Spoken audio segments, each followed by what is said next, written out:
Hello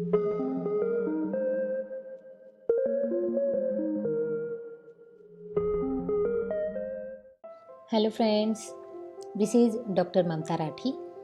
I welcome you all on my YouTube channel Dr. Mamta's Educational Plex. Friends, हम लोग पढ़ रहे हैं एब्सॉर्प्शन ऑफ द कंपनीज के सॉल्व प्रॉब्लम।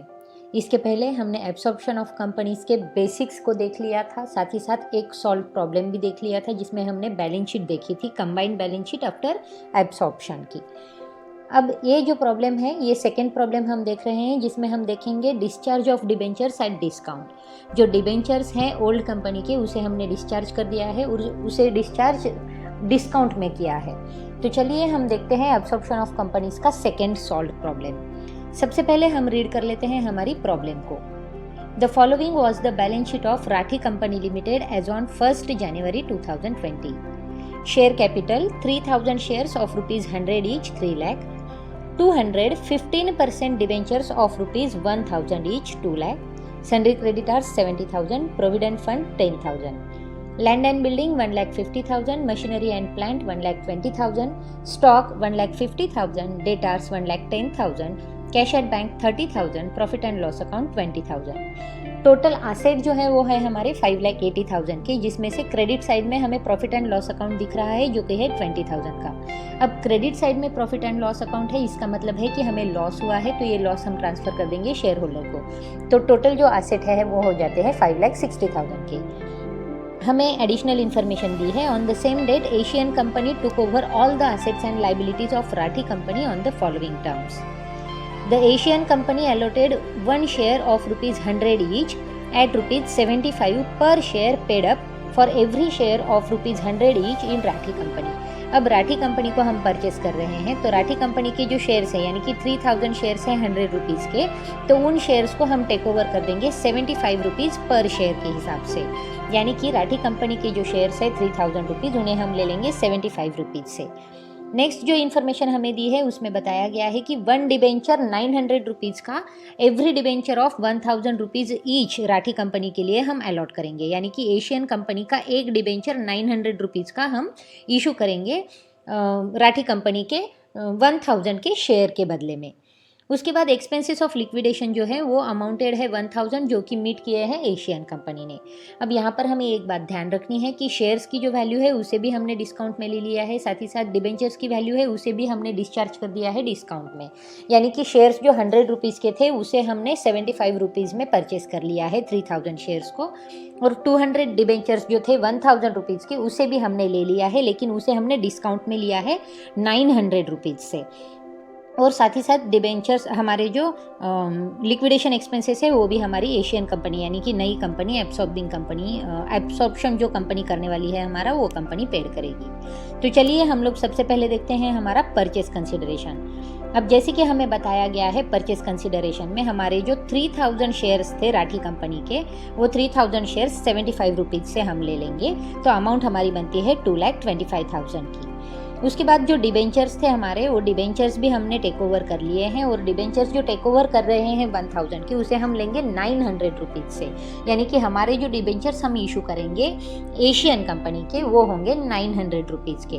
तो 200 डिबेंचर्स जो थे उनकी अमाउंट होगी 900। सो हमारी अमाउंट बन जाएगी 1,80,000। यानी कि शेयर्स की अमाउंट 3000 × 75 अमाउंट हो जाएगी 2,25,000, और डिबेंचर्स की अमाउंट 200 × 900 अमाउंट हो जाएगी 1,80,000। दोनों की मिलाकर प्राइस होती है 4,05,000, जो होगी हमारी परचेस कंसिडरेशन की वैल्यू।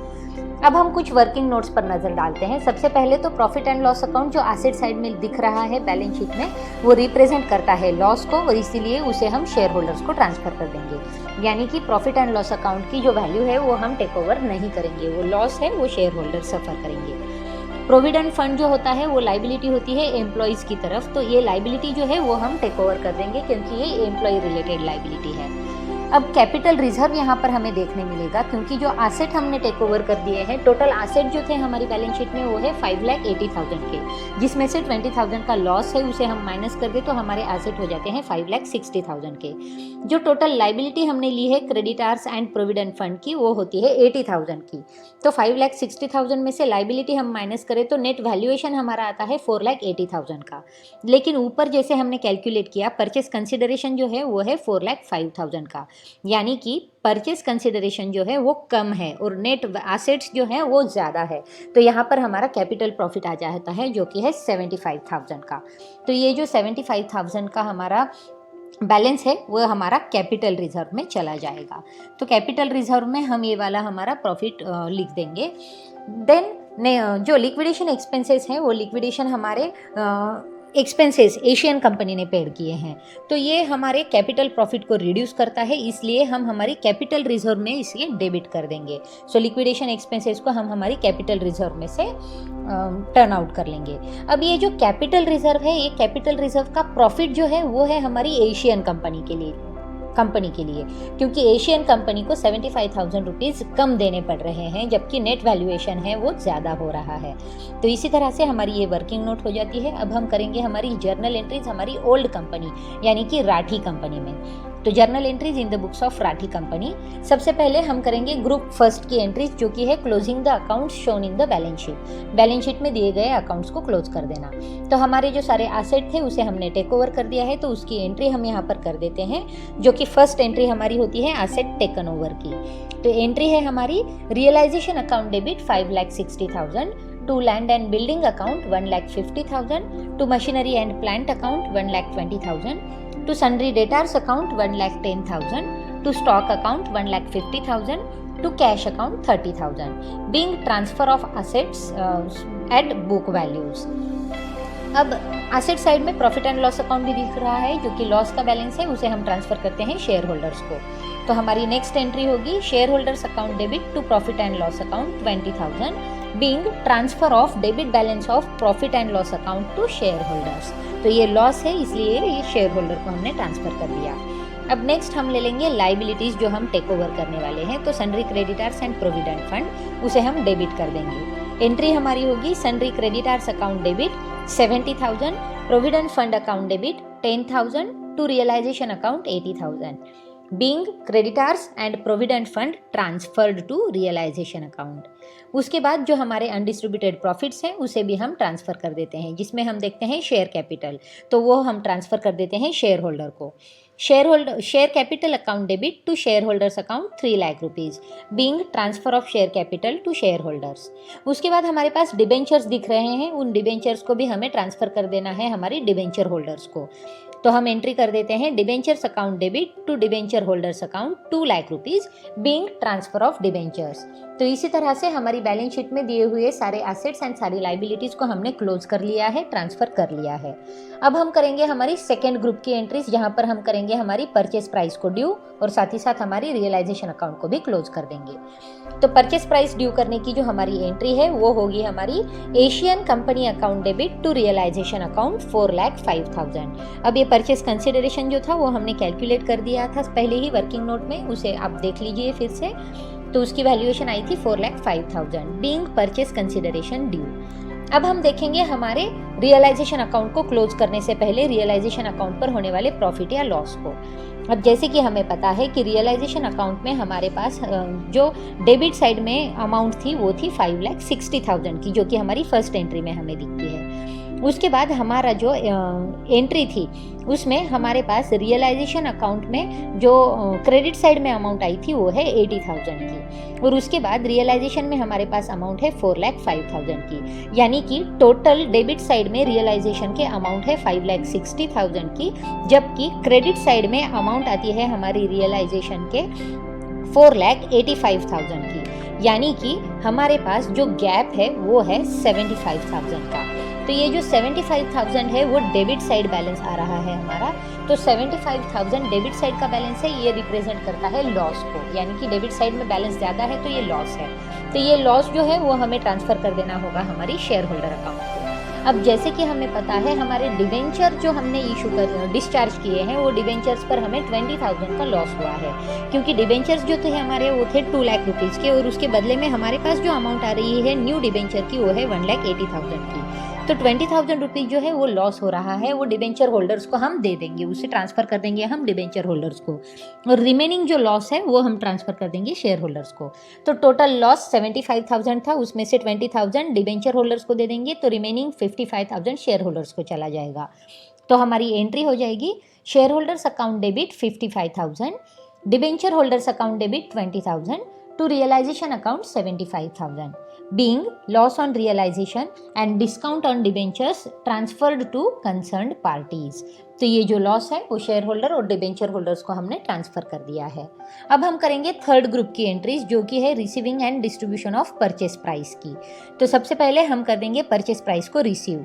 अब परचेस प्राइस जो हमें मिलने वाली है वो शेयर्स और डिबेंचर्स में मिलने वाली है, तो ये एंट्री हमारी होगी shares of Asian company account debit 2,25,000, debentures of Asian company account debit 1,80,000 to Asian company account 4,05,000। ये जो कैलकुलेशन है वो परचेस कंसिडरेशन में वर्किंग नोट में मैंने बता दिया है, बीइंग परचेस प्राइस रिसीव्ड।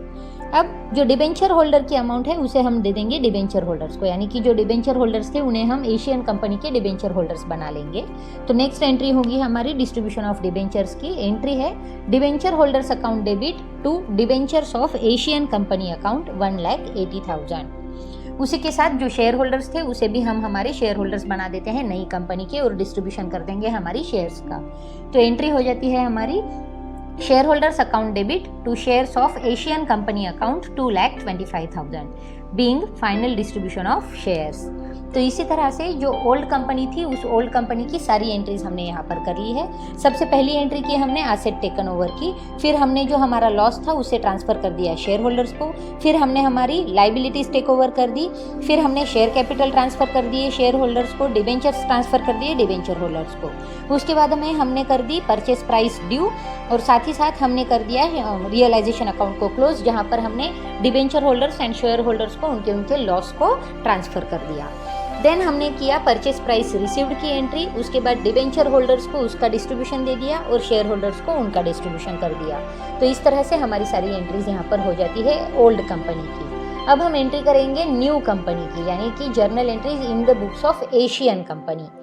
तो एशियन कंपनी में सबसे पहली एंट्री हमारी होगी assets and liabilities take over करने की।